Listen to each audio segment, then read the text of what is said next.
السلام عليكم ورحمة الله وبركاته.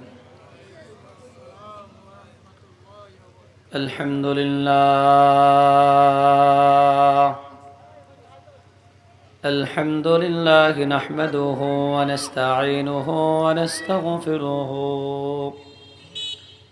ونؤمن به ونتوكل عليه ونعوذ بالله من شرور أنفسنا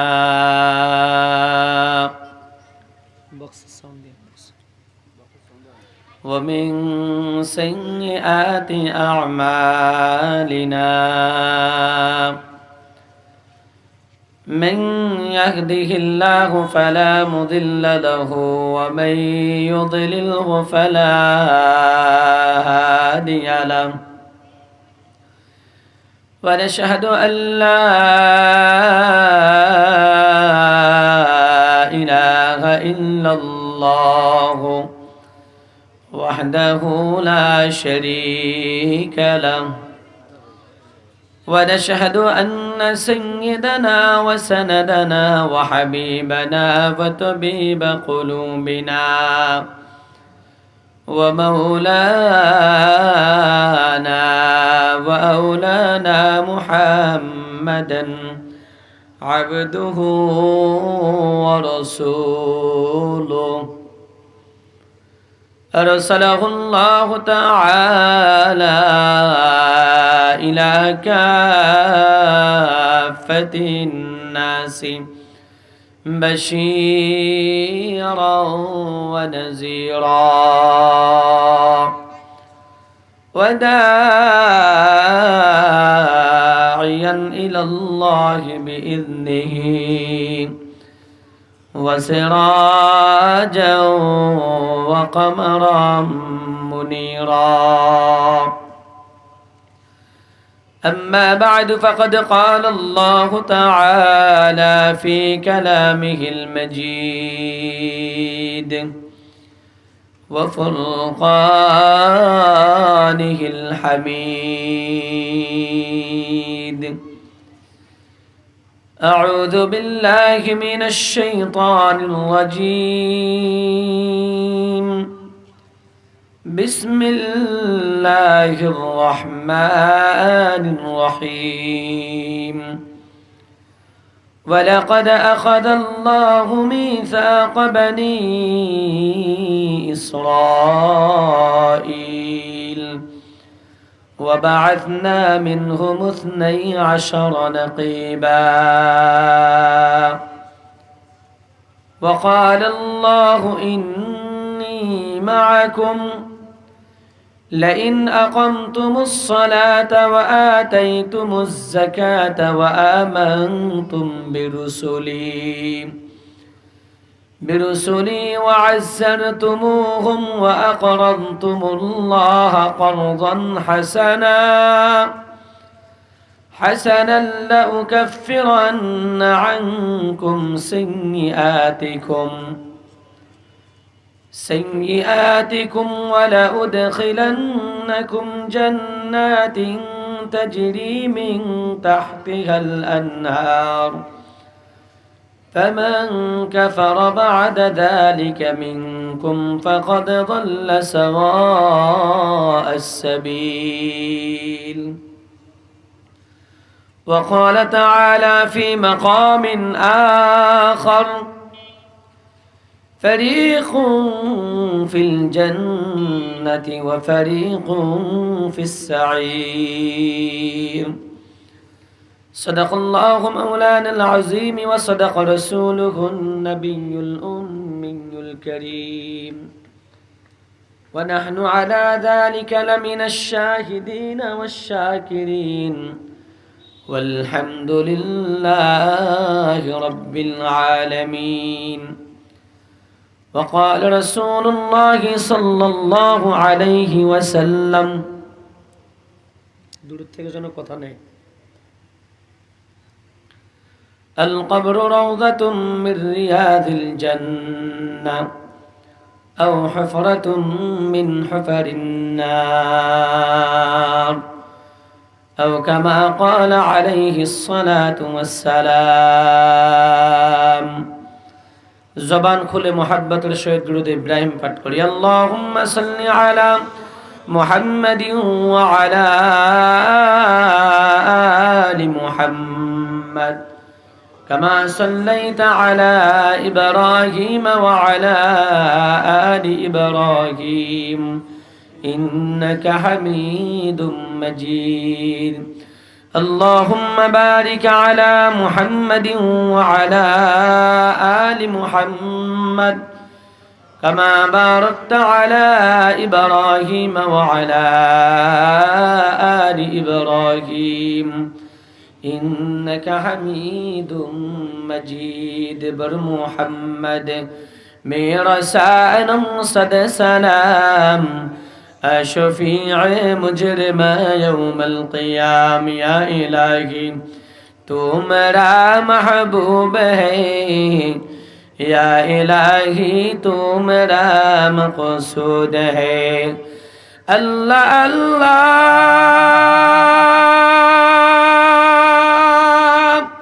کیا مبارک نام ہے اللہ اللہ مومنوں کا کام ہے لا الہ الا اللہ জবান খুলে আল্লাহ তাআলার জিকির করি লা ইলাহা ইল্লাল্লাহ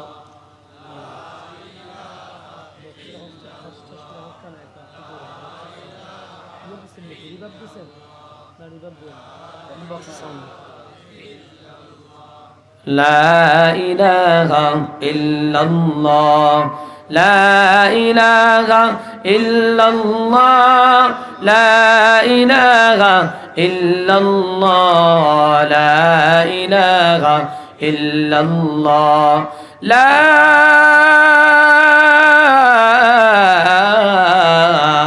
إله إلا الله মুহাম্মাদুর রাসূলুল্লাহ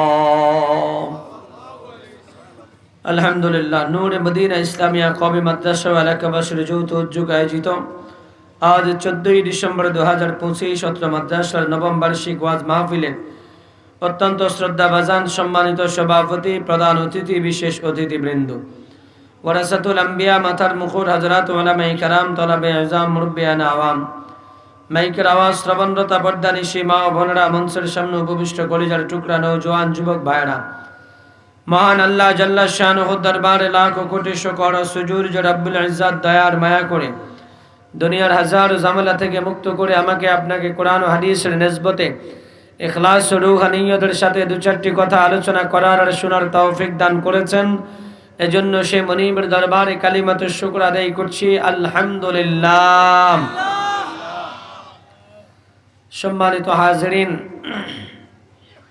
মাহফিল কর্তৃপক্ষ আমাকে একটা নির্দিষ্ট বিষয় দিয়েছেন আল্লাহ চাহে তো এই বিষয়ের উপরে কিছু আলোচনা করব ইনশাআল্লাহ আমাদেরকে সৃষ্টি করেছেন কে আল্লাহ হায়াত দিয়েছেন কে আল্লাহ সুস্থ রেখেছেন কে আল্লাহ এই মাহফিল পর্যন্ত আসার সুযোগ করে দিয়েছেন কে আল্লাহ আমাদের চাইতে সুস্থ সবল শারীরিকভাবে সক্ষম মোটা তাজা নাদুস নুদুস চেহারা দেখতে সুন্দর মাহফিলে আসতে পারে নাই আল্লাহ কবুল করে নাই আমাদেরকে আল্লাহ চাইছেন কবুল করছেন এজন্য আমরা আসতে পেরেছি পৃথিবীর জমিনে এমন কিছু কাজ আছে বান্দা ইচ্ছা করলেও পারে না আবার কিছু কাজ আছে বান্দার ইচ্ছা শক্তির প্রয়োজন একটু ইচ্ছা শক্তি করলেই বাকিটা ফয়সালা করে দেন কে আল্লাহ আপনারা আসার ইচ্ছা করেছেন এজন্য আল্লাহ আপনাদেরকে নিয়ে এসেছেন অনেকে ইচ্ছাও করে নাই আসতেও চায় নাই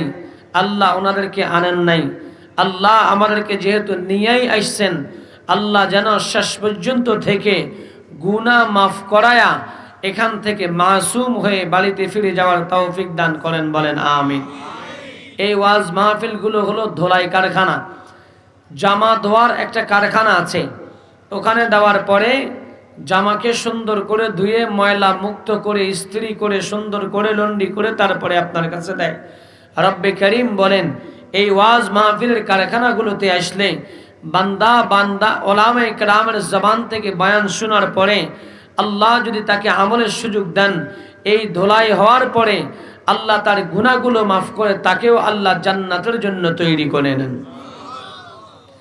এজন্য আল্লাহ আমাদেরকে যেহেতু নিয়ে আসছেন, কথাগুলো মনোযোগ দিয়ে বলার আর শোনার তৌফিক দান করেন, বলেন আমিন। আমি যে আয়াতে কারিমা পড়েছি, শুরুতে আল্লাহ বলেন ওয়াকাদ আখাযাল্লাহু মিসাকা বানি ইসরাঈল, আল্লাহ বলেন আমি বনি ইসরাইল থেকে একটা অঙ্গীকার নিয়েছি, ওয়াদা নিয়েছি।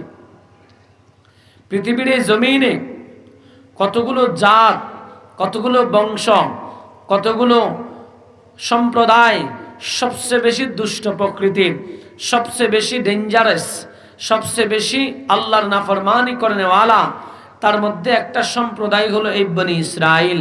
এরা অসংখ্য নবীকে হত্যা করেছে, অসংখ্য নবীকে এরা গুণখুম করে ফেলেছে, অসংখ্য নবীর বিরুদ্ধে এরা কুচ্ছা রচনা করেছে, অসংখ্য নবীকে এরা গালমন্দ করেছে। এরা এমন এক সম্প্রদায়, এরা নবী যখন আয়েশা কালেমার দাওয়াত দিত, এরা বাহানা করত, তোমাদের আল্লাহরে আমরা দেখতে চাই। কিসের আল্লাহর কথা বলো? আল্লাহ আমাদের সাথে কেন কথা বলে না? আমাদের সাথে কেন দেখা দেয় না? আল্লাহ যে তোমার নবী বানাইয়া পাঠাইছে, আমাদেরকে সিটি মাধ্যমে জানাইছেনি, আগে জানাইলে না আমরা মানতাম। ওই যে আমাদের গ্রাম্য ভাষায় একটা কথা বলে, গরুরে জিগায়নি আলসো, এটা কি কোন কয়? এরা এমন একটা ভাব দেখায় যে আল্লাহ যা করতে হয় এর জিজ্ঞাসা করা লাগবে। এই জন্য যুগে যুগে আল্লাহ বনি ইসরাইলকে অসংখ্য আযাব আর গজব দিয়েছেন। এখানে আল্লাহ বলেন আমি ওদের থেকে একটা অঙ্গীকার নিয়েছি। ওরা বারবার বলে আমাদেরকে কিতাব দাও, কিতাব দাও। আল্লাহ বলে কিতাব যে দিব মানবানি, বলে মানুম। আমল করবানি, বলে করুম। আল্লাহ যখন কিতাব দিছে, এরা এবার আস্তে আস্তে নাফরমানি শুরু করছে। এরা আল্লাহর ওয়াদা রক্ষা করে নাই। ও নওজোয়ান যুবক ভাইরা, আমরা যারা এখানে আছি, যারা পৃথিবীর থেকে গত হয়ে গিয়েছে, যারা সামনে আগত আবার আসবে, এই সবগুলো মানুষগুলো, রূহগুলো যেই জায়গায় একসাথে ছিল, ওটাকে আলমে আরওয়াহ বলা হয়, রূহ জগৎ বলা হয়। ওই রূহ জগতের মধ্যে আমরা সবাই একসাথে ছিলাম। আমাদের থেকেও আল্লাহ ওখানে একটা অঙ্গীকার নিছেন। কি অঙ্গীকার? আল্লাহ বলেন আলাস্তু বিরাব্বিকুম, আমি কি তোমাদের প্রভু নই? আমরা সবাই সমস্বরে একসাথে জবাব দিয়েছি বালা, হ্যাঁ হ্যাঁ আপনি আমাদের প্রভু, আপনি আমাদের প্রভু। আমরা সবাই একসাথে জবাব দিয়া ওই আল্লাহর কাছে ওয়াদা করে আসছি, আল্লাহ আমরা তোমার বান্দা, তুমি আমাদের প্রভু। ও নওজোয়ান যুবক, ওই মালিকের সাথে ওয়াদা করে আসছি সত্য, কিন্তু এই মালিকের ওয়াদা আমরা পালন করি নাই। আমরা মালিকের সাথে দিন দিন নাফরমানি করতেছি, রাত্রেও নাফরমানি করি, দিনেও নাফরমানি করি। 24 ঘন্টা দুনিয়ার জীবনটা আমরা মালিকের নাফরমানিতে কাটায়া দিচ্ছি। এরপরে আল্লাহ তাআলা বলেন ওয়া বা'আথনা মিনহুম 12 নাকীবা, আল্লাহ বলেন ওই বনি ইসরাইলদের থেকে আমি 12 জন সর্দার নিযুক্ত করছি। ও বান্দারা, এরা কত বড় দুষ্কৃতিবাড়ি, কত বড় শয়তান, কত বড় দুশ্চরিত্র ছিল, এরা কত বড় জালেম ছিল। ফেরাউনের থেকে বাঁচায়া আল্লাহ বনি ইসরাইলদেরকে নাজাত দিতেছে। ফেরাউন থেকে বাঁচায়া হযরতে মুসা আলাইহিস সালাম তাদেরকে নিয়ে নীল নদ পাড়ি দিতেছে। এমন সময় নদীর মধ্যে দিয়া কেমনে যাবে? আল্লাহ বললেন ওয়া মা তিলকা বিয়ামিনিকা ইয়া মুসা, আ মুসা তোমার হাতের মধ্যে কি? মুসা আলাইহিস সালাম বলে আল্লাহ ইয়া সায়া, এটা লাঠি। আল্লাহ তাআলা বলে মুসা তোমার লাঠিটাকে ওই নদীর মধ্যে নিক্ষেপ করো। মুসা আলাইহিস সালাম নদীর মধ্যে মারলেন, একটা রাস্তা হয়ে গেছে। আল্লাহু আকবার। মুসা আলাইহিস সালাম ওদের 12 সম্প্রদায় সবাইকে বলে চলো রাস্তা দিয়ে চলো। এক সম্প্রদায় যখন যায়, বাকি 11 সম্প্রদায় কয় এরা যে রাস্তা দিয়ে গেছে আমরা এই রাস্তা দিয়ে যাব না, প্রয়োজনে ফেরাউন আমাদেরকে মেরে ফেলবে, তারপরও এই রাস্তা দিয়ে যাব না। এমন নাড়া ছিল। অবশেষে আল্লাহর দরবারে নবীজি দোয়া করে, ওগো আল্লাহ আমি তো এদেরকে নিয়ে ঠেকে গেছি, কেমনে কি করব? আরো আঘাত করো। মুসা আলাইহিস সালাম নদীতে আঘাত করলেন, আল্লাহ এই 12 কওমের জন্য 12টা রাস্তা তৈরি করে দিছে। অবশেষে এক এক দল এক এক রাস্তা দিয়ে পার হয়ে গেছে। ওখানে যাওয়ার পরেও আরো মারাত্মক নাফরমানি ঘটছে। আল্লাহ বলেন, আমি এদের 12টা দলের থেকে 12 জন সর্দার নিযুক্ত করেছি। ওই 12 জন সর্দারের মাধ্যমে আমি আল্লাহ এর খবরাখবর জানাই শোনাই। এরপরে আল্লাহ বলেন, ওয়াকালাল্লাহু ইন্নী মাআকুম, আল্লাহ বলে বান্দা আমি তোমাদের সাথে আছি। জোরে কন্না সুবহানাল্লাহ। ও বন্ধু, নেতা যদি বলে কর্মীরে যে আমি তোমাদের সাথে আছি, যাও মারামারি কাটাকাটি গুন্ডামি মাস্তানি রাজারি কুম অস্ত্রের ঝনঝনানি যা আছে করো, কে আছে তোমাদেরকে ঠেকাইবে, আমি আছি তোমাদের লগে। থানা ও সিডিসি এগুলো আমার পকেটে থাকে, আমি তোমাদেরকে নিরাপত্তা দেবো। ওই কর্মী উশৃঙ্খল করতে চিন্তা করে না, কারণ কি কোন নেতায় আছে। জোরে কোন কথা ঠিক কিনা? এই সমস্ত উশৃঙ্খল কর্মীরাই আর কি আল্লাহু আকবার হাদির মতো 24-এর গণ অভ্যুত্থানের নেতাদেরকে গুলি করতে এদের কলিজা কাঁপে না, কারণ এদেরকে আবার ওই নেতারাই নিশ্চিত নিরাপত্তা দিয়া ইন্ডিয়ায় ট্রান্সফার হয়ে যাওয়ার জন্য সহযোগিতা করে। আওয়াজ দিয়া কোন কথা ঠিক কিনা? যারা এই দেশ আর ইসলাম আর মুসলমানদেরকে নিয়ে তামাশা করবে, ওদেরকে জনগণ ঘৃণা করে প্রত্যাখ্যান করবে। আওয়াজ দিয়া কোন কথা ঠিক কিনা? এদেশের জনগণ সিদ্ধান্ত নিয়েছে, যাদের মাধ্যমে দেশ শান্তিতে থাকবে, ইসলামী অনুশাসন মানুষ মানতে পারবে, ওদেরকে নিয়ে আগারে দেশ গঠন হবে। আওয়াজ দিয়া কোন কথা ঠিক কিনা? বলে হুজুর ওরা কারা? ওরা যারাই হোক, যারাই ইসলামকে অনুশাসন, ইসলামী অনুশাসনকে ধারণ করবে, যারাই এই দেশের জনগণকে শান্তির বার্তা দিতে পারবে, যারা এই শান্তির জন্য, যারা এই জনগণের জন্য রাজনীতি করে, আমরা ওদের সাথে আছি। আওয়াজ দিয়া কোন কথা ঠিক কিনা? আল্লাহ আমাদেরকে কবুল করেন। জোরে কোন আমিন। সম্মানিত হাজরিন, আল্লাহু আকবার। এবার এই বনি ইসরাইলের ব্যাপারে আল্লাহ তাআলা বলতেছেন, ওয়াকালাল্লাহু ইন্নী মাআকুম, আমাদেরকেও আল্লাহ জানায়া দিতেছেন বান্দা আমি তোমাদের সাথে আছি। বলে আল্লাহ যে আমাদের সাথে আছে, তাফসীরের কিতাবের মধ্যে এটার 3টা ব্যাখ্যা লেখে। 1 নম্বর ব্যাখ্যা, আল্লাহ বলেন আমি তোমাদের সাথে আছি মানে তুমি কি করো আর না করো সব কিছু একজন দেখেন, তিনি কে?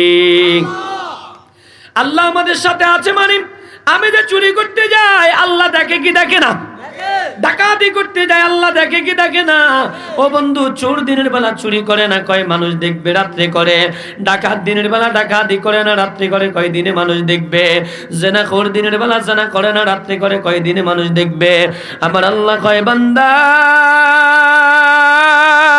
আমি রাতেরও আল্লাহ, আমি দিনেরও আল্লাহ, আমি রাতেও দেখি দিনেও দেখি। ও বান্দা, তুমি রাত্রিবেলা দেখতে গেলে তোমার লাইট জ্বালানো লাগে, আমি মালিকের লাইট জ্বালানো লাগে না। গর্তের পিপিলিকা গভীর অন্ধকারের মধ্যে যেখানে আলো বাতাস কিচ্ছু নাই, ওখানে সে যে হাঁটে তার হাঁটার আওয়াজটাও আমি মাওলা শুনি। সে যে হাঁটে ওই গর্তের পিপিলিকার মধ্যে পিপিলিকার ওই পাওটাও আমি আল্লাহ দেখি। এই জন্য আল্লাহ বলে বান্দা ওয়াকালাল্লাহু ইন্নী মাআকুম, রব বলে বান্দা আমি তোমার সাথে আছি। 1 নম্বর জবাব, তুমি যা করো আর না করো আমি সব কিছু দেখি। আল্লাহর সাথে থাকে বিদায়ী তো দেখে। আওয়াজ দিয়ে এখন কথা ঠিক কিনা? এরপরে 2 নম্বর জবাব লেখে আল্লাহ নিজে জানা দেয় তোমার সাথে আছি মানে তোমার সাথেই আছি। ওয়া নাহনু আকরাবু ইলাইহি মিন হাবিলিল ওয়ারিদ। আল্লাহ বলেন বান্দা তোমার গালের মধ্যে একটা রগ আছে, ওই রগের নাম হলো শাহরগ। আমি আল্লাহ তোমার ওই শাহরগের আরো নিকটে আছি। এখন প্রশ্ন হলো আল্লাহ তুমি যদি আমাদের এত নিকটে থাকো তোমারে দেখি না কেন? রব নিজেই জবাব দিয়া দেয় ওয়া নাহনু আকরাবু ইলাইহি মিনকুম ওয়ালাকিন লা তুবসিরুন। আল্লাহ বলে বান্দা আমি মাওলার দুনিয়ার এই চর্মচক্ষু দিয়া তুমি দেখবা না, তবে হ্যাঁ আমি মাওলার তুমি একসময় দেখবা যদি তুমি নামাজ পড়িয়া চোখের পাওয়ারটা বাড়াইয়া লও, রোজা রাখিয়া চোখটাকে ওইভাবে তৈরি করিয়া লও, তোমার এই চর্মচক্ষু দিয়ে আমি মালিকরে দেখা যাবে না, এই চর্মচক্ষু দিয়ে আমি মালিকরে দেখা সম্ভব নয়। নামাজ পড়িয়া রোজা রাখিয়া আল্লাহর সাথে সম্পর্ক করিয়া দুনিয়ার জমিন থেকে চোখের মধ্যে যদি পাওয়ার লেন্স লাগাইয়া নিয়ে যাইতে পারো, পাওয়ার লেন্স মানে নামাজ পড়লে তোমার চোখে অটোমেটিক মালিকরে দেখার পাওয়ার আসবে, রোজা রাখলে মালিকরে দেখার পাওয়ার আসবে, জিকির করলে মালিকরে দেখার পাওয়ার আসবে, চোখ দিয়া তাকে কোরআন তেলাওয়াত করলে মালিকরে দেখার পাওয়ার আসবে। যেই চোখ দিয়া টেলিভিশন দেখো এই চোখ দিয়া মালিকরে দেখা যাবে না, যেই চোখ দিয়া তুমি জানা করা জানা দেখো ওই চোখ দিয়া মালিকরে দেখা যাবে না, যেই চোখ দিয়া মোবাইলের স্ক্রিনে খারাপ খারাপ নগ্ন উলঙ্গ ছবি দেখো এই চোখ দিয়া মালিকরে দেখা যাবে না। মালিকরে দেখবা যেই চোখ দৈনিক 5 ওয়াক্ত নামাজ পড়তে ওযু করে, ওযু করতে যায় যেই চোখের মধ্যে পানি ঢুকে এই চোখ দিয়া মালিকরে দেখবা। আল্লাহু আকবার। মাওলার আশিক যারা, মাওলার পাগল যারা, দুনিয়ার জমিনে আজান দিতে দেরি, দৌড়াইয়া মসজিদে যাইতে দেরি হয় নাই, রোজার মাস আসতে দেরি, রমজানের প্রস্তুতি নিতে দেরি হয় নাই, এই মানুষগুলা যখন কবরে যাবে আল্লাহ যখন এদেরকে জান্নাত দিবে এরা ডাক দিয়ে বলবে আল্লাহ জান্নাত দিয়া কি করব, জান্নাত দিয়া কি করব, जन्नत दोज़ख से या रब क्या करूं, आरज़ू है मैं तुझे देखा करूं, आरज़ू है मैं तुझे देखा करूं, हुर गलमा जितनी नेमत है तू सबसे बढ़कर नेमते दीदार तू, सबसे बढ़कर नेमते दीदार तू। ओ अल्लाह জান্নাত জাহান্নাম দিয়া কি করব রে মালিক, দুনিয়ার জমিনে তোমার না দেখিয়া সেজদা দিছি, তোমার না দেখিয়া তোমার কথা শুনছি, এখন প্রাণে আর সহে না, আর কতকাল তুমি আমারে বিরহের আগুনে জ্বালাইবা, আর কতবার তুমি আমারে না দেখিয়া থাকবা, দেখা না দিয়া থাকবা। ও বন্ধু, প্রেমিক প্রেমিকা যখন ফোনে কথা বলে, কথা বলতে বলতে একে অপরকে দেখে নাই, এখন কয় আর কতকাল কথা বলবা, এবার একটু আমি তোমার সাথে দেখা করতে চাই। বলে কোন জায়গায় দেখা করবা? বলে আসো না খিল বাজারে আসো, আসো না সাটকিল বাজারে আসো। আমার মালিক বলে বান্দা তুমি আমার বিরহের আগুনে জ্বলতেছ, সেজদা দিতেছ আমারে দেখো না, রোজা রাখছো আমারে না দেখিয়া, কোরআন তেলাওয়াত করছো আমারে না দেখিয়া, আমি অপেক্ষায় আছি তোমারে দেখা দিব। জান্নাতে যখন আসবা, জান্নাতে যখন আসবা আমি মাওলা তোমারে আর ঠকাবো না, তোমারে আর ঠকাবো না, আমি তোমার সাথে দেখা দিব। ভাই আশিকে মৌলা গো মেরা ইশকে নিরালা, ভাই আশিকে मौला गो मेरा इश्क निराला, बजुम्ला जहां जिसकी तजल्ली से उजाला, बजुम्ला जहां जिसकी तजल्ली से उजाला। এজন্য আমার নওজোয়ান যুবক ভাই ওই মালিকের সাথে যদি দেখা করতে চাও, মালিক বলেন ওয়াকাল আল্লাহু ইন্নী মাআকুম, বান্দা আমি তোমার সাথে আছি। 1 নম্বর তোমার সাথে আছি মানে তুমি যা করো আমি দেখি, 2 নম্বর তোমার সাথে আছি মানে তোমার গানের একবারে কাছে আছি, 3 নম্বর তোমার সাথে আছি মানে বান্দা দুনিয়ার জীবনটা যদি তুই আমার সাথে থাকো, ময়দানে মাশরে আমি তোমার সাথে আছি, তোমার আর কোনো ভয় নাই। জোরে কন্না সুবহানাল্লাহ। হাসর ময়দানে আল্লাহ বলবে আমি না আছি, তোর কোনো ভয় নাই, তুই তো নামাজ পড়ে আসছো, কোরআন তেলাওয়াত করে আসছো, আজকে তোমার কোনো ভয় নাই, আজকে আমি মাওলা তোমার সাথে আছি, তোমার কোনো টেনশন নাই।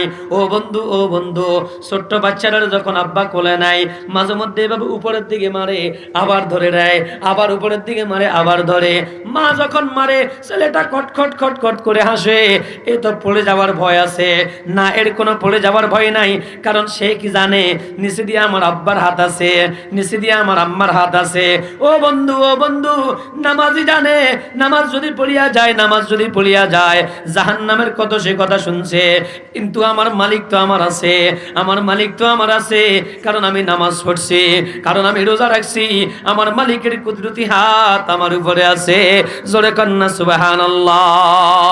ওই মালিকের সাথে যদি সম্পর্ক করতে চাও, মালিক বলেন আমি তোমার সাথে আছি, তোমার সাথে আছি। তো বন্ধু এমনে না, এমনে না, যদি তুমি 4টা কাজ করো বলেই আমি তোমার সাথে আছি। কয় কাজ? জোরে কোন কয় কাজ? শুনবেন নি? 4 কাজ। এই সারিকারের কথা বলে আমি বয়ান শেষ করব ইনশাআল্লাহ। আল্লাহ প্রথম অংশে বলেন লাইন আকামতুমুস সালাতা, এক নম্বর কাজ যদি তুমি নামাজ পড়ো, এক নম্বর কাজ যদি তুমি নামাজ পড়ো। দুনিয়ার জমিনে যত আমল আছে সব আমলের মূল হলো নামাজ। আপনার ব্যবসা মূল হলো নামাজ, আপনার চাকরি মূল হলো নামাজ, আপনার রাজনীতি মূল হলো নামাজ। যা করেন বা না করেন নামাজ ছাড়ার কোনো সুযোগ নাই।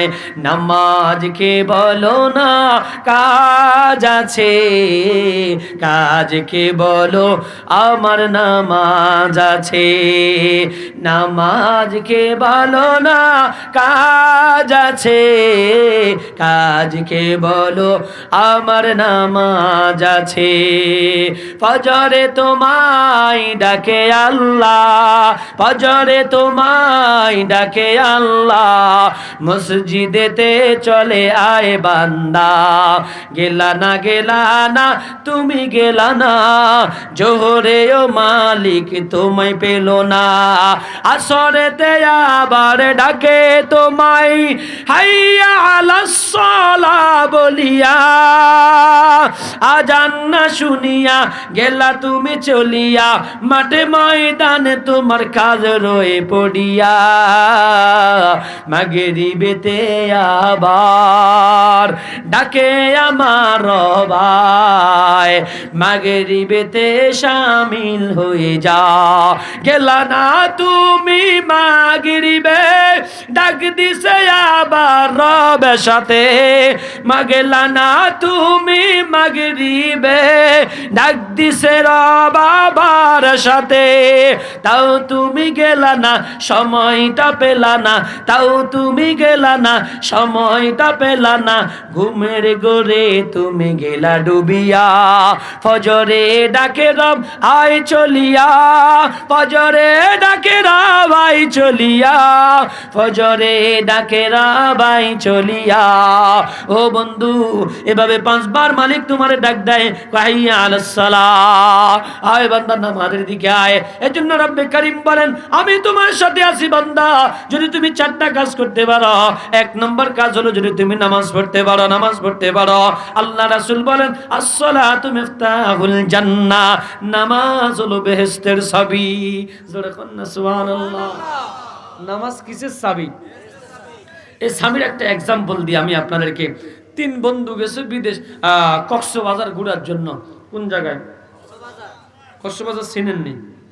বলে মসজিদ না চিনলে কি কক্সবাজার না চিনি কি উপায় আছে? ওই তো বালা করে যাই চিনি। জোরে কোন কথা ঠিক কিনা? যাক, 3 বন্ধু গেছে কক্সবাজার ঘোরার জন্য। সারাদিন পরে টং টং টং টং করে ঘুরতেছে। টং টং যেহেতু মনে আসছে, আরেকটা কথা খুঁয়ে ফেলায়। ওই এক মুরব্বী, ওনার মেয়ে বিয়ে দিবে, জামাই খুঁজে পায় না। যত জামাই আসে এক একজনের এক একটা দোষ ধরে এই সেই করে বাদ দিয়ে দেয়।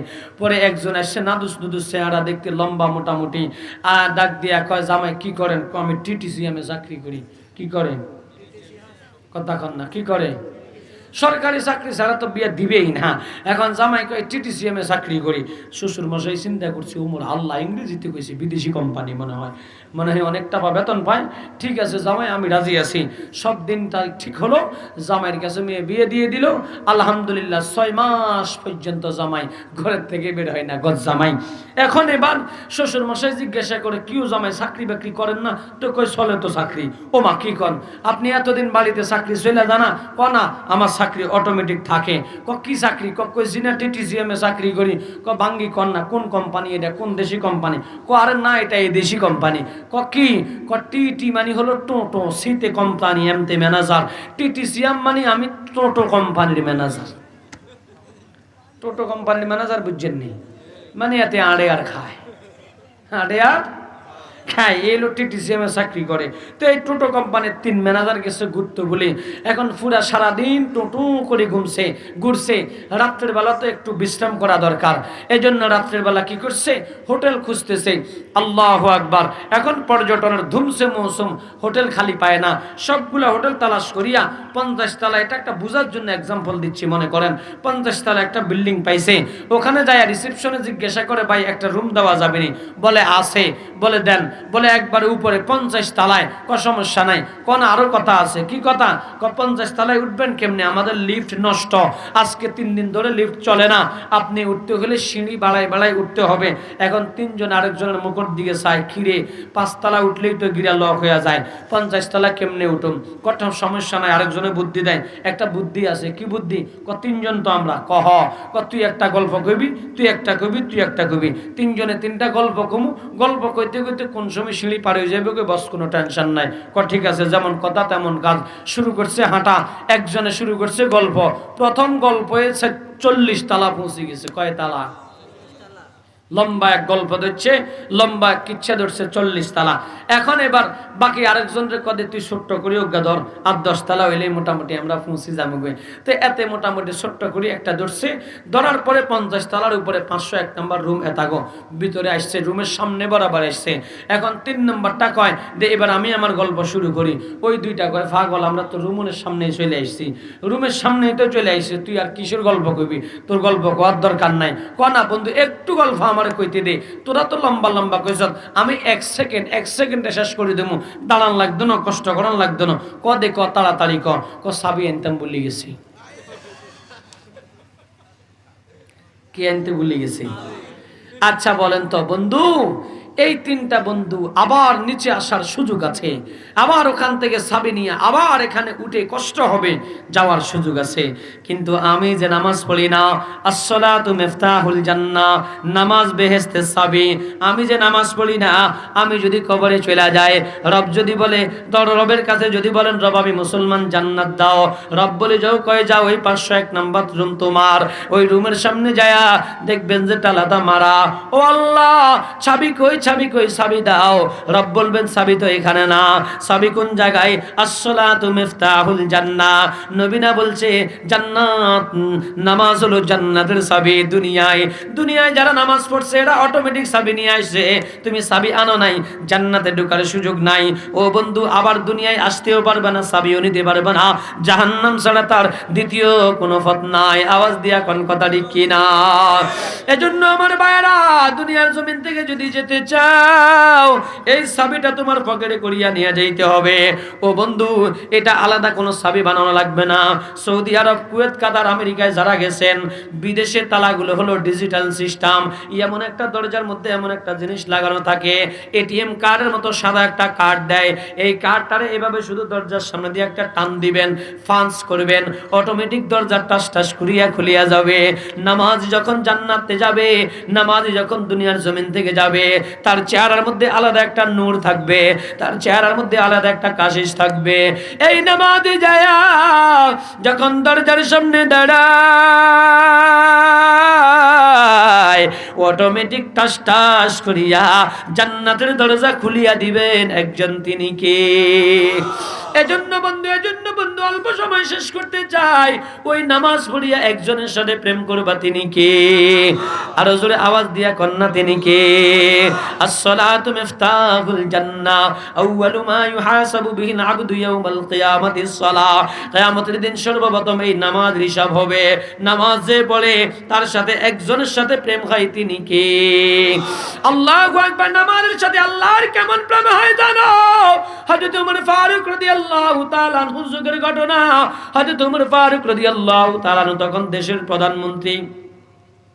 ওমর ফারুক রাদিয়াল্লাহু তাআলা আনহু, আল্লাহু আকবার, আল্লাহু আকবার, আল্লাহু আকবার, দেশের প্রধানমন্ত্রী।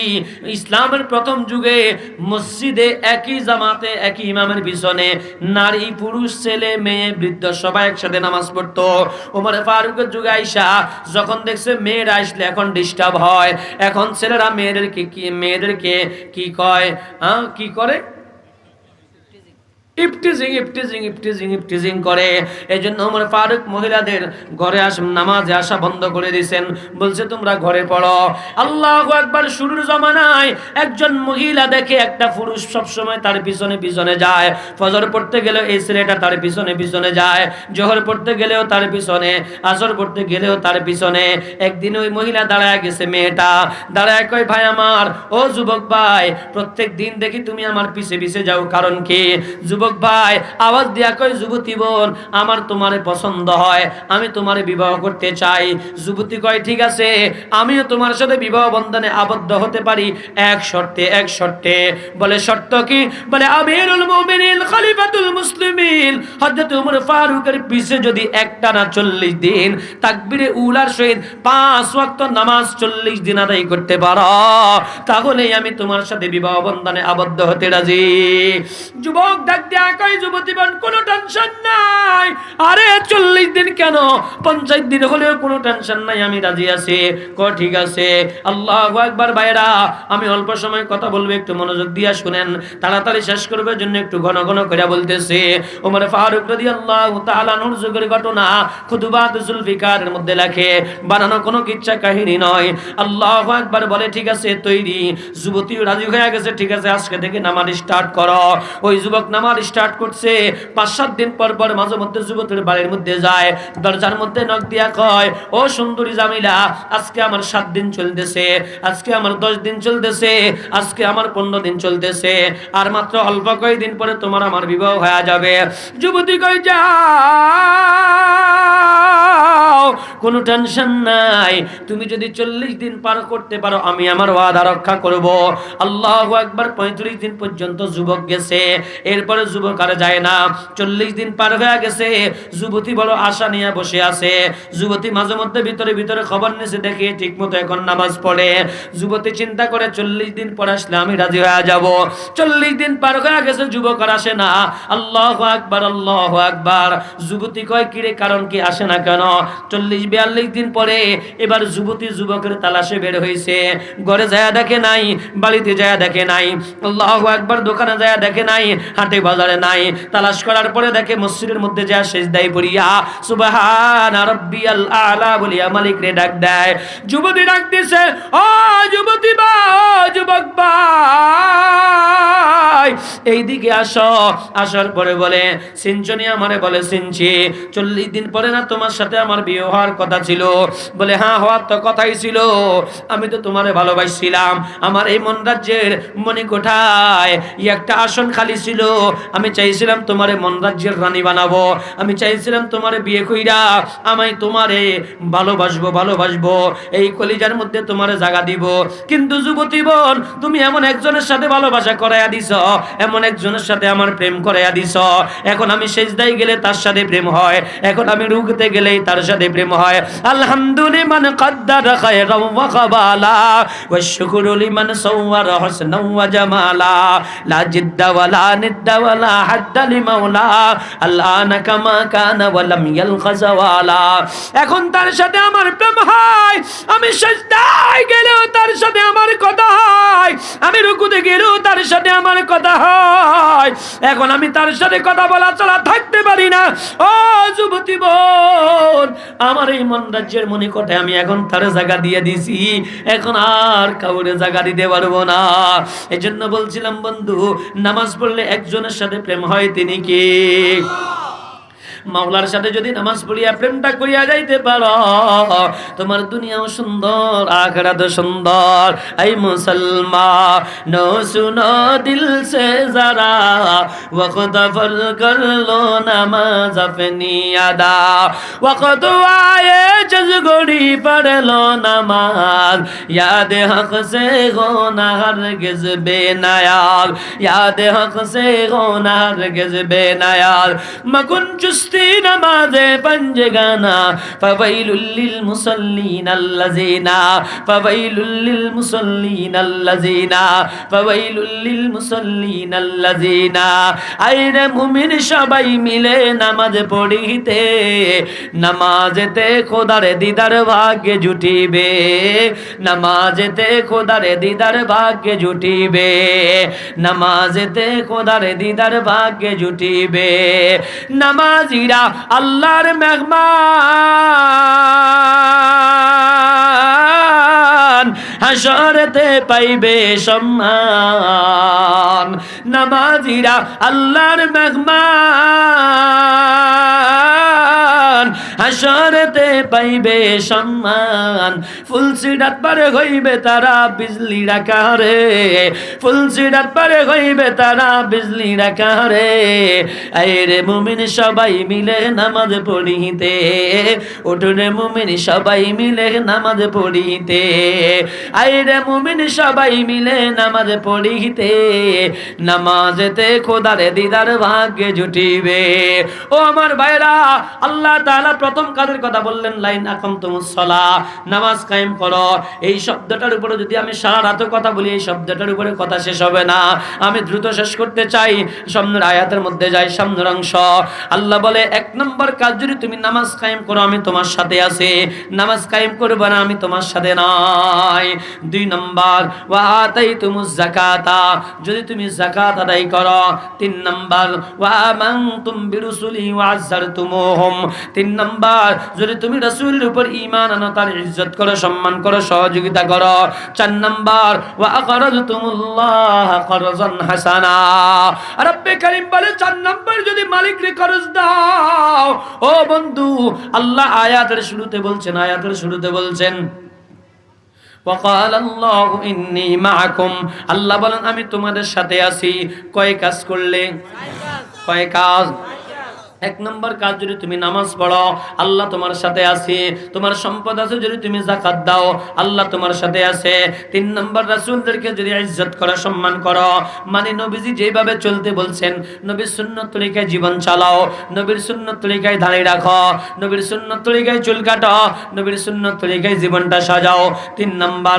চার নম্বর, ওয়া আকরাজতুমুল্লাহ করজান হাসানা, চার নম্বর আল্লাহ বলেন যদি আল্লাহকে করজ দাও, আল্লাহরে করজ দাও। ও বন্ধু, করজ কে নাই? যে অভাবে সে করজ নাই, যে অভাবে সে হাওলাত নাই, যে অভাবে সে ঋণ নাই। এখন আল্লাহ এখানে কেন করজ চাইলেন? আল্লাহর কি কোনো অভাব আসেনি? যখন কোনো অভাব আসেনি, আল্লাহ কেন ঋণ চাইলেন? ঋণ চাইলেন বন্ধুরে, দুনিয়ার জমিনে ঋণ যদি কেউ দেয়, কাউরে দেয়, এটা আবার পরিশোধ করতে হয়। এখন আল্লাহরে যদি ঋণ দিই, আল্লাহ কেমনে নিব, আবার কেমনে পরিশোধ করব? আল্লাহু আকবার, আল্লাহু আকবার। বন্ধু, আল্লাহরে ঋণ দেওয়া মানে গরিবরে দিবা, মানে আল্লাহরে ঋণ দিবা। মাদ্রাসায় দিবা মানে আল্লাহরে ঋণ দিবা। মসজিদে দিবা মানে আল্লাহরে ঋণ দিবা। অসহায়কে দিবা মানে আল্লাহরে ঋণ দিবা। এতিমকে দিবা মানে আল্লাহর ঋণ দিবা। বিধবাকে দিবা মানে আল্লাহর ঋণ দিবা। গরিবকে দিবা মানে আল্লাহর ঋণ দিবা। ও বন্ধু, দুনিয়ায় ঋণ দিলে যেমন হাওলাত দিলে আবার পাওয়া যায়, রব্বে কারীম বলে আমি তোমার টাকাও আবার দিয়া দেই। বলে রব কেমনে দাও?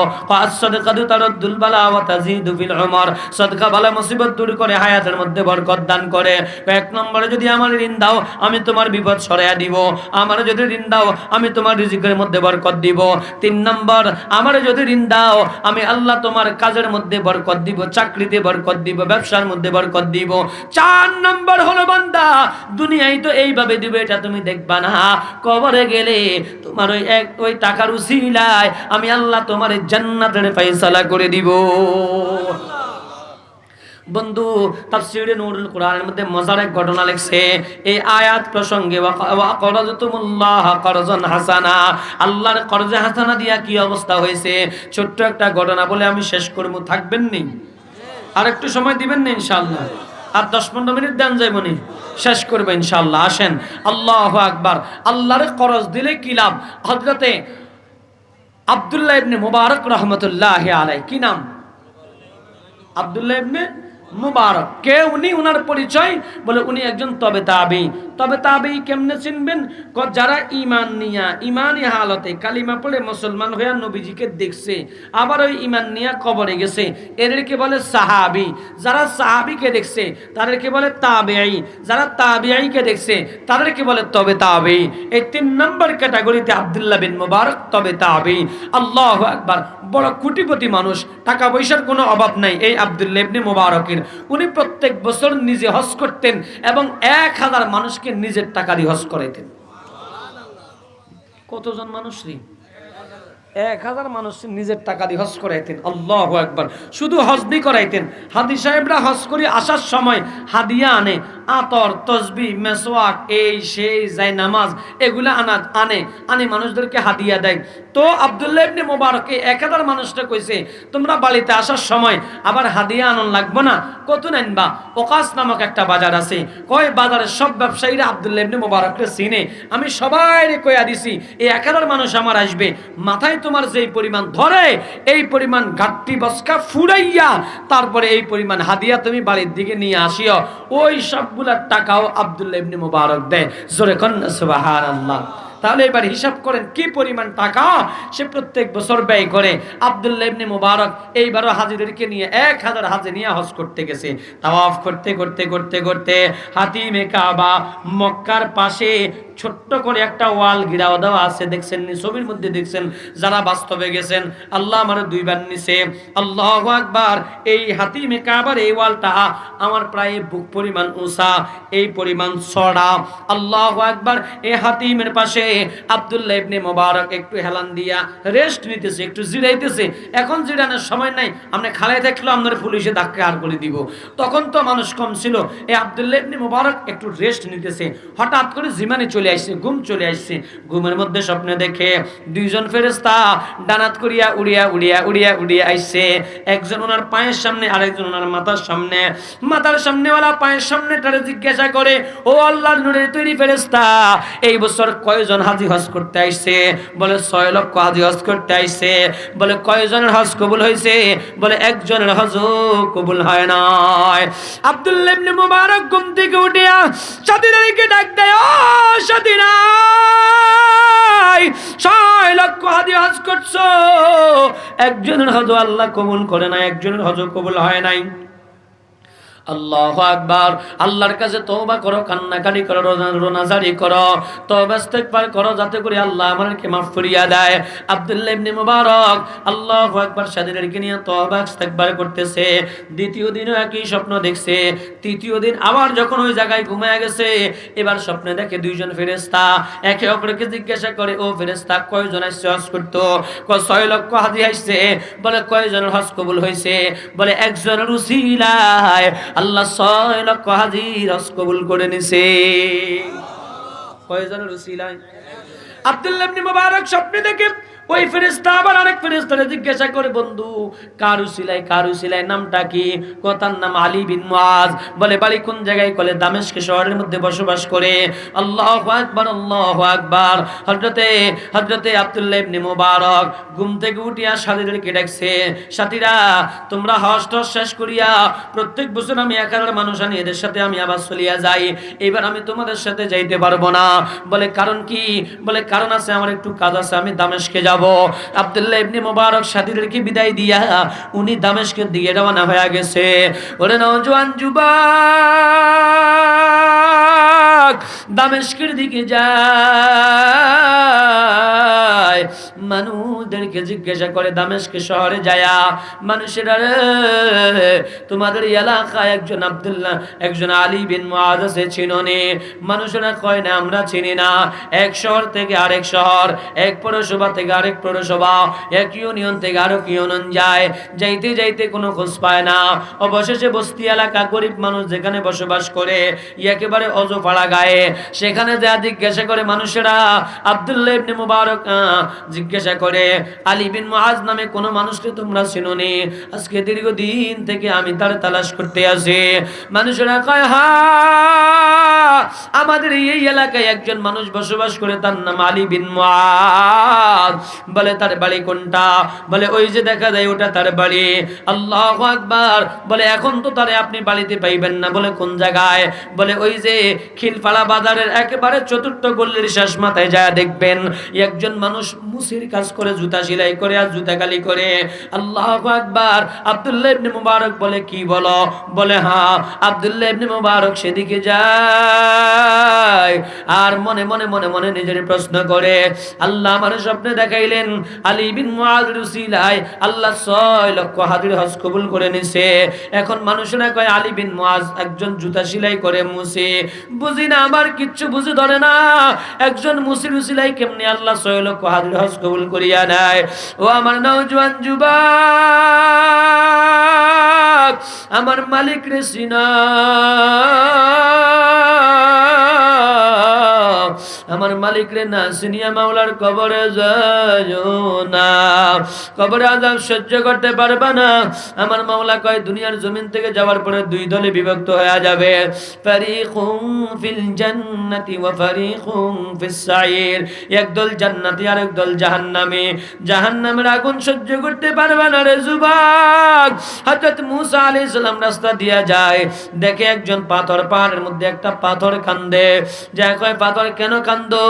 বলে শুনছি ওয়াকুদুহান নাস ওয়াল হিজারা, মানুষ এবং পাথর জাহান্নামের ইন্ধন। না জানি আমি জাহান্নামের ইন্ধন হয়ে যাই, এজন্য কান্দি। আল্লাহর কাছে একটু দোয়া করেন না, আমার যেন মাফ করিয়া দেয়। মূসা আলাইহিস সালাম দোয়া করছে, আল্লাহ তারে মাফ করিয়া দিছে। আবার মূসা আলাইহিস সালাম একদিন সেবাস দিয়া যায়, দেখে এখনো পাথর কান্দে। পাথর কেন কান্দো? আল্লাহ তো তোমারে মাফ করিয়া দিছে।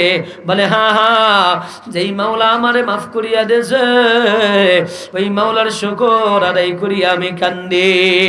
ও আমার ভাইরা, ও আমার বাবারা, আমার মাওলার প্রেমে কতটুকু তুমি পাগল হইছো জানি না। আমার মাওলার তুমি ভুলিয়া গেছো। জানিয়া রাখো মাওলার কবরে কিন্তু যাওয়াই লাগবে, কেউ বাকি থাকবে না। আল্লাহু আকবার। আসো ভাইরা, আব্দুল্লাহ ইবনে মুবারক ওই আলী বিন মুআযের তালাশে বের হয়ে গেছে।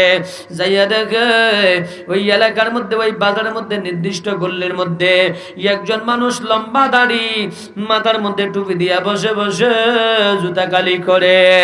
আব্দুল্লাহ ইবনে মুবারক যা দাঁড়ায় সালাম দিছে, আসসালামু আলাইকুম ওয়া রাহমাতুল্লাহ। আলী বিন মুআজ সালামের জবাব দেয়, আর আস্তে আস্তে করে মাথাটা উপরের দিকে উঠায়া কয় ওয়া আলাইকুমুস সালাম। সালামের জবাব দিয়ে আব্দুল্লাহ ইবনে মুবারকের চেহারার দিকে তাকায়া কয়, ও ভাই আপনি কে? আপনার চেহারার দিকে তাকাইলে আল্লাহর ওলির মতো লাগে, আপনার চেহারার দিকে তাকাইলে মাওলার ঘ্রাণ পাওয়া যায়, আপনার চেহারার দিকে তাকাইলে আল্লাহর ওলির ভাব লাগে। আপনি কে? বলে আমি আব্দুল্লাহ ইবনে মুবারক। আলী বিন মুআজ বসার দিকে দাঁড়ায় গেছে, দাঁড়ায় কয় কোন আব্দুল্লাহ ইবনে মুবারক? তবে তাবিনী। বলে হ্যাঁ। আলী বিন মুআজ আব্দুল্লাহ ইবনে মুবারককে জড়ায়া মুখের মধ্যে চুমু খায়, কপালের মধ্যে চুমু খায় আর কান্দে। ডাক দিয়া বলে আমার জীবন বড় ধন্য, আমার জীবনে আমি একজন তবে তাবির দেখা পাইয়া গেছি। আব্দুল্লাহ ইবনে মুবারক আলীর জড়ায়া কয়, আলী আমারও জীবন বড় ধন্য, আমি এমন একজন ব্যক্তির সাক্ষাৎ পাইয়া গেছি যার উসিলায় আল্লাহ 6 লক্ষ হজ কবুল করে নিছে। আলী বিন মুআজ বলে ভাই কি বলো, কোন কার কথা বলতেছ? বলে আলী আমার কাছে কিছু লুকাইস না, আমি এমনি এমনি আসি নাই, আমি আল্লাহর নূরের তৈরি ফেরেশতাদেরকে স্বপ্নে দেখিয়া তারপরে আমি আইছি। মাওলার ফেরেশতারা মিথ্যা বলতে পারে না রে আলী, কি হয়েছে আমার একটু খুলে বলো। আলী কয় আব্দুল্লাহ ইবনে মুবারক না, আমার লাইফে এমন একটা ঘটনা ঘটছে আমি এটা কাউরে বলতে পারবো না। আব্দুল্লাহ ইবনে মুবারক বলেন আমি এত দূর থেকে সবর করে আসছি, যদি তুমি আমারে না বলো আমি নাসর বান্দা এখান থেকে যাব না। আলী বিন মুআজ বলে ঠিক আছে আসো, তুমি যেহেতু শুনি আই যাইবা তাহলে একটু শুনো। ও বাবারা, ও ভাইরা, ও বন্ধুরা একটু মনোযোগ দিয়ে শুনেন, আমি শেষ করতেছি। আলী বিন মুআজ বলে শুনো, হাজী সাহেবরা প্রত্যেক বছর আমাদের এলাকা থেকে হজ করার জন্য যায়। এরা যখন হজ করতে যায় আমার এই রাস্তা দিয়ে যাইতে যাইতে তালবিয়া পড়তে পড়তে যায়, লাব্বাইক আল্লাহুম্মা লাব্বাইক লাব্বাইক লা শারীকা লাক লাব্বাইক ইন্নাল হামদা ওয়ান নি'মাতা লাকা ওয়াল মুলক লা শারীকা লাক। ওরা যখন তালবিয়া পড়তে পড়তে আমার রাস্তা দিয়ে যায়, আমার কলিজার দাউ দাউ করে আগুন জ্বলিয়া উঠে। আরে আমি গরিব, কত মানুষ হজ করতে যায়, আমার মাওলা মাওলা বুঝি আমার হজ করতে নিবে না, ওই মাওলার কালো গিলাফটা বুঝি আমি ধরতে পারবো না, মাওলার হজরে আসওয়াদ বুঝি আমি চুমা দিতে পারবো না, রুকনে ইয়ামানি বুঝি আমি হাত লাগাইতে পারবো না, মাওলার কালো গিলাফটা ধরিয়া বুঝি মাওলার একবার আল্লাহ কয়ে ডাক দিতে পারবো না, নবীর রওজায় কি সালাম দিতে পারবো না। মনে বড় আশা ছিল যাব মদিনায়, মনে বড় আশা ছিল যাব মদিনায়, সালাম আমি করব গিয়ে, সালাম আমি করব গিয়ে নবী যারা যায়, মনে বড় আশা ছিল যাব মদিনায়, মনে বড় আশা ছিল যাব মদিনায়। আল্লাহ আমাদের প্রত্যেককে জীবনে একবার হলেও যাওয়ার তৌফিক দান করেন, জোরে কোন আমিন। আমার ভাইরা, আলী বিন মুআজ বলে এই বছর সিদ্ধান্ত নিয়েছি যত কষ্ট হোক আমি সারাদিন মুসলি কাম করি, 5 আনা পাই, 7 আনা পাই, 10 আনা পাই, 5 আনা পাই 1 আনা জমা শুরু করছি, 10 আনা পাই 2 আনা জমানো শুরু করছি, জমাইতে জমাইতে জমাইতে জমাইতে দীর্ঘ কয়েক বছর পরে আমার হজের টাকা জমিয়া গেছে। এই বছর আমি হজে যাব সিদ্ধান্ত নিয়েছি। এলাকার মধ্যে আর কারা কারা হজে যাবে তালিকা করি, তাদের সাথেও যোগাযোগ করে ফেলছি। মোটামুটি আমাদের 40-50 জনের একটা কাফেলা হয়ে গেছে। আগামী শুক্রবার আমরা হজ করতে যাব। রাত্রিবেলা আগের দিন বাড়িতে যাইতেছি বিবি থেকে বিদায় নেওয়ার জন্য। সিদ্ধান্ত নিয়েছি আমরা সবাই বাড়ি থেকে বিদায় নিয়ে রাত্রটা আমরা মসজিদে কাটাবো, ফজর পড়ে সেখান থেকে রওনা দিব। আল্লাহ আল্লাহ, বাড়িতে যা বিবিরে ডাক দিলাম, বিবি আমার টাকাগুলো দাও, আমি হজের জন্য যাইতে আছি, দোয়া করিও আমারে মাফ করিয়া দিও। আমার বিবি ডাক দিয়া কয়, স্বামী আমি তো প্রেগনেন্ট, আমি তো হামেলা, আমি গর্ভবতী, আপনি জানেন আমার একটু গোশত খাইতে মন চায়, আপনি হজের জন্য চলিয়া যাইতে আছেন, 5 মাস 6 মাস লাগবে আসতে, একটু আমার একটু গোশত আনিয়া দেন না। আলী বিন মুআজ আব্দুল্লাহ ইবনে মুবারককে ঘটনা শোনায়। ও আব্দুল্লাহ ইবনে মুবারক, বিবিরে বললাম, বিবি এত রাত্রে আমি এখন কোথায় গোশত পাবো? বিবি আমারে ডাক দেয় না, বাজারে যাওয়া লাগবে না, পাশের বাড়ির আব্দুর রহমানের বিবি গোশত রান্না করতে আসে, মনোমুগ্ধ করে গ্রাম সেখান থেকে আসতেছে। আব্দুর রহমানের বিবি কাউরে ফিরায় না, যে যদি একটু গোশত নিয়ে আসতে পারেন ধরেন বাটিটা একটু নিয়ে যান। আলী বিন মুআজ বলেন, আমি বাটি নিয়ে সেখানে গেলাম। আব্দুর রহমানের বাড়ির মধ্যে যে দরজার মধ্যে কয়েকবার আওয়াজ দিলাম, আওয়াজ শোনা যায় না। হঠাৎ করে কান্না করতে করতে করতে আব্দুর রহমানের একটা ইতিম সন্তান, তার ক্ষুধার জ্বালায় পেটটা পিঠের সাথে লাগিয়া গেছে, চোখগুলো ভিতরে ঢুকিয়া গেছে। আমার আসিয়া সালাম দিছে। আমি কই, ভাতিজা কি হয়েছে, কান্না করো কেন? ভাতিজা কয় না, মা কয়া দিছে ঘরের খবর আলিফ চাচারে বলা যাবে না। আমি আপনারে বলতে পারবো না, আমার মা নিষেধ করছে। ঠিক আছে যাও, না বললে আর কি করা, বাড়িটা নিয়ে তোমার মারে দাও, যে বলো তোমার আলী কাকা হজ করার জন্য যাইতেছে, রাসূলের রওজা দিয়ে তোমার সালাম দিব। আমার তোমার কাকিকে একটু গোশত খাইতে মনে চাইছে, একটু তোমার কাকিমার জন্য কদ্দুর গোশত দিতে বলো। ছোট্ট বাচ্চারা বাটি নিয়ে যখন ঘরে দিছে, আব্দুর রহমানের স্ত্রী বাটিটারে কলিজার সাথে লাগায়া ডাক দেয়া কই, ভাই আলী, জীবনে কোনো মানুষে খালি হাতে পিড়াই নাই, যে চাষে যে তা দিছি, কিন্তু আর সের গোশত আমি তোমারে দিতে পারবো না। আলী ডাক দেয়া করে, কেন দিতে পারবা না? বলে, এই গোশত আমাদের জন্য খাওয়া হালাল হলেও তোমার জন্য হালাল নয়। আলী ডাক দেয়া কই, তুমিও মুসলমান আমিও মুসলমান, তোমার জন্য যদি হালাল হয় আমার জন্য কেন হারাম হবে? আল্লাহ আল্লাহ। ঘরের দিকে চিৎকার দিয়া আব্দুর রহমান বিবি কান্দে। আর ডাক দিয়া কয়, ভাই আব্দুর রহমান, তোমার ভাই তো মারা গেছে অনেক দিন হয়েছে, আমার এই এতিম 3টা সন্তান রাখিয়া গেছে, অর্থ সম্পদ যা ছিল সব শেষ হয়ে গেছে। এই এতিম সন্তানগুলোকে আজকে 1 সপ্তাহ পর্যন্ত আমি কোনো খাবার মুখে তুলে দিতে পারি নাই। আমার সন্তানরা মা খাবার দাও খাবার দাও বলিয়া বলিয়া কান্দে, আমার সোনা মানিকদের মুখে আমি কোনো খাবার দিতে পারি না। আমার সন্তানগুলো কান্দে, আমিও কান্দি। আমি তো বড় মানুষ, ক্ষুধার কষ্ট সহ্য করতে পারি, কিন্তু আমার এই সন্তানগুলো সহ্য করতে পারে না। এরা যখন চিৎকার দিয়া দিয়া কান্দে, আমি আমার কলিজারে বুঝাইতে পারি না। অবশেষে গতকাল রাত্রিবেলা পাশের বাড়ির একজনের গাধা মারা গেছে, মৃত গাধা আনিয়া বাগানের মধ্যে ফালাইয়া দিয়া গেছে।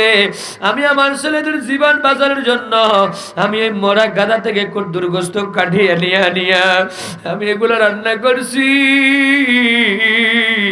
আমার এতিম সন্তানদেরকে খাওয়াবো বলিয়া, কিন্তু আমার মন আমার ছেলেদের মুখে খাবারে হারাম তুলে দিতে দেয় না।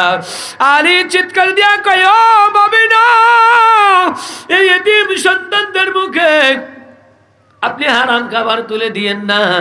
এই বলিয়া বলছি এগুলা ফালাইয়া দেন। আব্দুল্লাহ বিন মুবারক ঘটনা শুনাইতেছে, বলে আমি দৌড়াইয়া বাড়িতে গেছি, বিবিরে কই, বিবি দে তাড়াতাড়ি আমার হজের টাকাগুলো দে।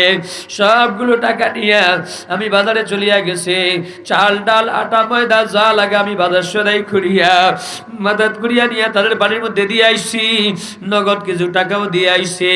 দিয়া বলছি, ভাবি এই আলী থাকতে তোমরা কখনো হারাম খায়ও না। আল্লাহু আকবার। আমি ওখান থেকে হজের অর্ধেক টাকা ভাঙ্গিয়া দিয়ে আসছি, আর অর্ধেক টাকা আছে, এগুলা দিয়ে আমার হজে যাওয়া সম্ভব হবে না। আমি আমার কয়েকজন সাথীরে জানিয়ে দিছি, আমি এই বছর তোমাদের সাথে যাইতে পারতেছি না, আমারে মাফ করিয়া দিও। এরপরে সাথীরা আবার আসিয়া বাড়ির মধ্যে আমারও জোর করিয়া ধরবে। আমি তো বলতে পারবো না আমার টাকা নাই, এই জন্য আমি বাড়ির থেকে পালাই গেছি, আমি পালাই গেছি। এরপরে আমি যখন হাজিরা চলে গেছে, আমি বাড়িতে চলে আইছি। আল্লাহু আকবার। আমার সাথীরা হজ করতে চলে গেছে, এরা দীর্ঘ 5-6 মাস পরে সবাই হজ করে আসছে। হজে আসিয়া আসার পরে আমি এই হাজি সাহেবদের সাথে দেখা করতে গেছি, অনেকে আমার সাথে দেখা করতে আইছে। আসিয়া কয়, আলী কেন কেন এই কাজটা করলা? বলে কি কাজ? হজ তো ঠিকই করলা, কিন্তু আমাদের সাথে কেন গেলা না? আরে বলে কি বলে, এগুলো আমার মাথায় ধরে না। কি বলে আমি হজ করতে গেলাম? আমি তো হজ করতে যাই নাই। কি বলো তোমরা এগুলা? বলে আলী কথা লুকায়ও না, আমরা কিন্তু তোমারে দেখছি। একজনে কয় আলী তোমারে মিনাই দেখছি, আরেকজনে কয় মুজদালিফায় দেখছি, আরেকজনে কয় আরাফায় দেখছি, আরেকজনে কয় আলী যখন তওয়াফ চলতেছে, তুমি তওয়াফ করতেছো আমার সামনে দিয়া, কতবার তোমারে ডাকছি, আলী আমার কথা শোন। আলী তুমি আমার কথা শুনলে না, তুমি দৌড়াইয়া চলে গেলা। আব্দুল্লাহ ইবনে মুবারক আলী কান্দে আর কয়, আব্দুল্লাহ ইবনে মুবারক, একজন দুইজন যদি বলতাম মিথ্যা কথা বলতেছে, কিন্তু যতজনের সাথে দেখা হয়েছে সবাই বলে আমারে দেখছে, কিন্তু আমার তো কিছু মাথার ধরে না।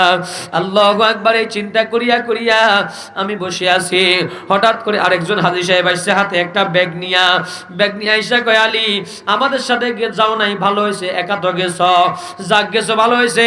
হজ করতে গেলে বুঝি মানুষ এমন এমন পেরেশানি, এমন পাগলের মতো দৌড়ায়। বলে কি হয়েছে?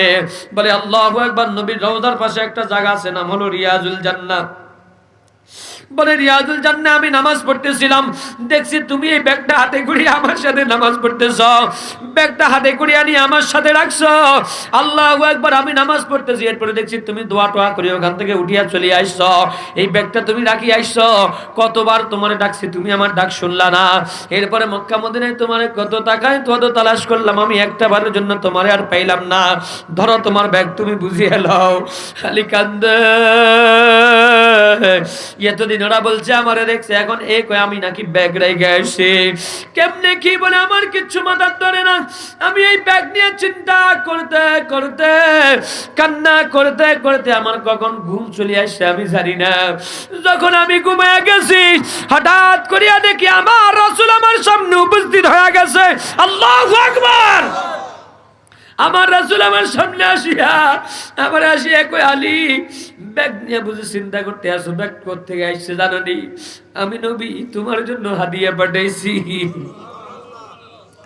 এটা আমি নবীর পক্ষ থেকে তোমার জন্য হাদিয়া। আলী তোমার ওই হজের টাকাগুলো তুমি আল্লাহ রাস্তায় দান করে দিছ, তুমি আমার মালিককে কর্জে হাসানা দিছ, আমার মালিক বড় খুশি হয়ে গেছে আলী, আমার মালিক বড় খুশি হয়ে গেছে আলী। এজন্য আমার মাওলা একজন ফেরেশতারে তোমার ছবি ধরে আর তোমার হজটা করাইয়া দিছে। যারা কয় তোমার দেখছে, ওরা ওই ফেরেশতারে দেখছে তোমার ছবিওয়ালা।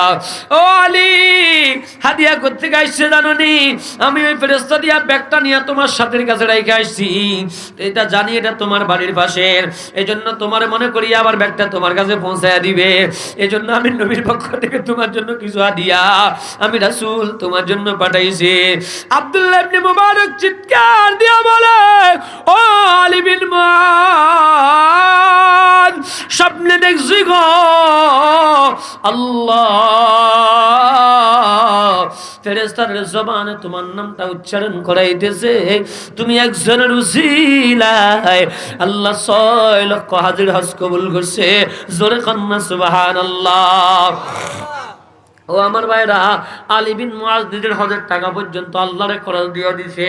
আল্লাহ বলেন, ওয়া আকরাজতুমুল্লাহ করজান হাসানা, আল্লাহ বলেন তোমরা আমারে খরচ দাও। এবার বলেন ওই আলী বিন মুআজ মাওলারে খরচ দিয়া জিতছে না ঠকছে? আরো জোরে কোন জিতছে না ঠকছে? আপনারাও জিততে চান না ঠকতে চান? কারা কারা জিততে চান আমার মাওলারে দুইটা হাত তুলে দেখান। আল্লাহ কুদরতি নজর দিয়া থাকে, দেখো মাওলা তোমার এই বান্দাগুলা তোমারে খরচ দিতে চায়, তোমার এই বান্দাগুলা তোমারে ভালোবাসতে চায়, তোমার এই বান্দাগুলা আলী বিন মুআজের মতো আল্লাহ এরাও জিততে চায়। আল্লাহ এদের গুনাহগুলো মাফ করে দাও, আল্লাহ জীবনের সমস্ত গুনাহগুলো মাফ করে দাও। আল্লাহ জাহান্নামের লিস্টিতে থেকে নামটা কাটায়া আল্লাহ জান্নাতের লিস্টিতে নামটা উঠায়া দাও। জোরে কোন আমিন। হাত নামান বন্ধু। ও বন্ধু, এই মাদ্রাসাটা আপনাদের মাদ্রাসা নূরে মদিনা, আমার নবীর শহর মদিনার সাথে নাম রাখা হয়েছে। ওই মাদ্রাসায় অনেকগুলো ছাত্র পড়াশোনা করে, খাবার দাবারের ব্যবস্থা ওখানে লাগে। আমি আপনাদের থেকে কিছু আল্লাহকে খরচ দেওয়ার মতো লোক চাই, যারা এই মাদ্রাসার জন্য যদি মাসে পারেন মাসে 1 বস্তা চাল দিবেন, যদি বছরে পারেন বছরে 1 বস্তা চাল দিবেন, যদি পারেন